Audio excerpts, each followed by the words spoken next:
School. So, yung pang-fifth na question is, what are your plans after graduating from senior high school?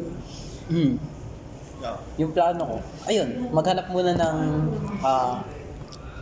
maghanap ng schools and mag-try sa mga entrance exam hanggang sa ma-admit.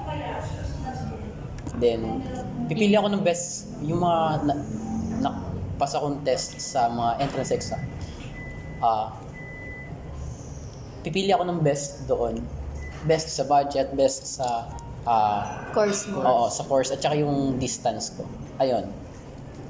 Ako na. Ano ba? Ah, Yung mga plans ko sa after graduate ng senior high. Bala ko sana Mag-propose na. magtrabaho.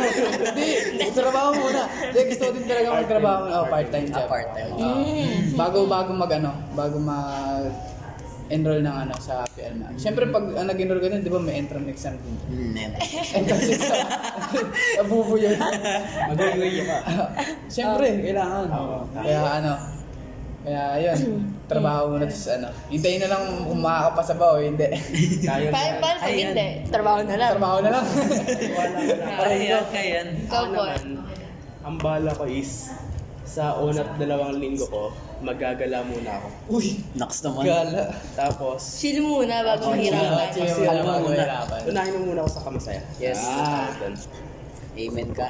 Kasi, at pagtapos nun, lahat ng time ko dun sa bakasyon, gagamitin ko para maganap ng universities. Yes. Pag-isipan yung course ko kung ano talaga yung final. Mm. And, ayun. Yes. Next. Ako pareho kay Simon.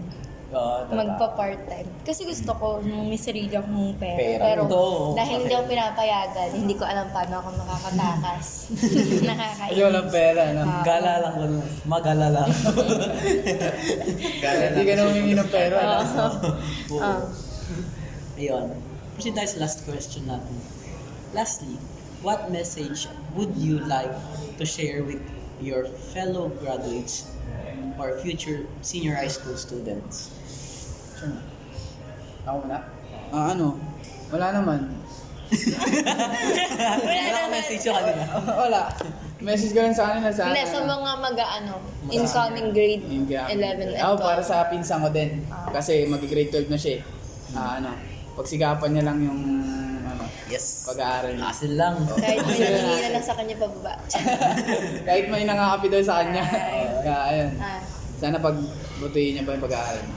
Max, ikaw. Message ko naman is, magtiwala lang kayo sa sarili niyo. Yes Confidence. naman. Yes! Amen, brother. Tsaka mag-enjoy lang kayo. Alam ko mahirap, pero kaya. Kaya nga di ba nothing is impossible.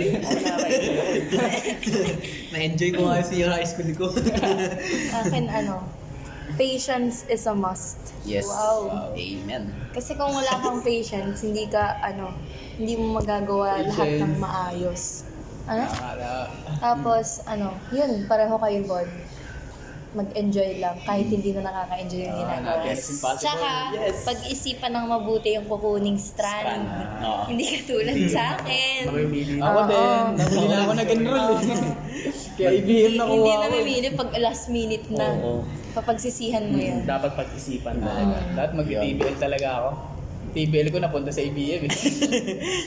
Sa akin naman, yung message ko is, siguro, lahat ng mga ginagawa natin, gawin natin ng buong puso, tsaka bukal sa loob. Yan. Kasi ang hirap gawin ng mga bagay kapag hindi, parang napipilitan. Para sa akin, Labag sa loob mo. labag sa loob mo or napipilitan ka or ayun. So, lahat ng bagay, tanggapin ng buong loob at saka gawin ng buong puso. Wow! Ayun, so, yan. dito natatapos yung podcast namin. Yes. Yes. Sana na-share namin sa inyo ng maayos yung mga experience and senior high school journey namin. Yes. Kaya pagbutihin nyo guys. Love you all. Peace.